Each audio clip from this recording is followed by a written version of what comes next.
Hello everyone, welcome to my channel. তো আজকে যে রিডিংটা আমি নিয়ে এসেছি সেটা হচ্ছে তোমরা এখন থেকে নেক্সট 24 আওয়ার্স তোমাদের কিরকম কাটবে।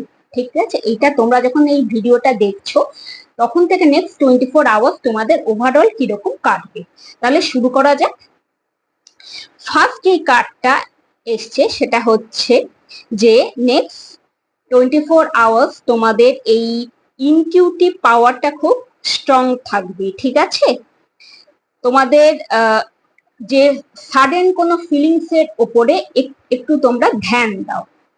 নেক্সট যেই কার্ডটা আসছে সেটা হচ্ছে যে তোমরা হয়তো এই নেক্সট 24 ঘন্টা খুব ব্যস্ত থাকবে, তোমাদের ওপরে অনেক দায়িত্ব আসতে পারে, কিন্তু তোমাদেরকে অ্যাডভাইস করা হচ্ছে তোমরা দায়িত্ব নাও, সবই করো, কিন্তু বেশি টেনশন কিন্তু করো না। টেনশন মুক্ত হয়ে একদম ফ্রেশ মাইন্ডে সব দায়িত্ব নিয়ে কাজটা করো, বেশি টেনসড হয়ে কিন্তু করো না।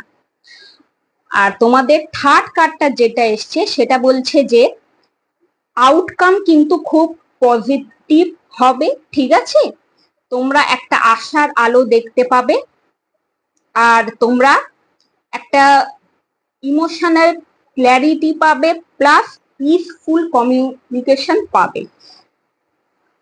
তাহলে ওভারঅল যেটা দেখা যাচ্ছে যে তোমাদের ইনটিউশন পাওয়ারটা একটু স্ট্রং থাকবে, তোমরা একটু ব্যালেন্স থাকার চেষ্টা করো প্রেশারের মধ্যেও, আর তোমরা লাস্টে একটা আশার আলো নিশ্চয়ই দেখতে পাবে। তাহলে আজকে এটাই ছিল আমার রিডিং। আমাকে এনকারেজ করার জন্য আমার চ্যানেলটাকে সাবস্ক্রাইব করো, আর সবাই খুব ভালো থেকো।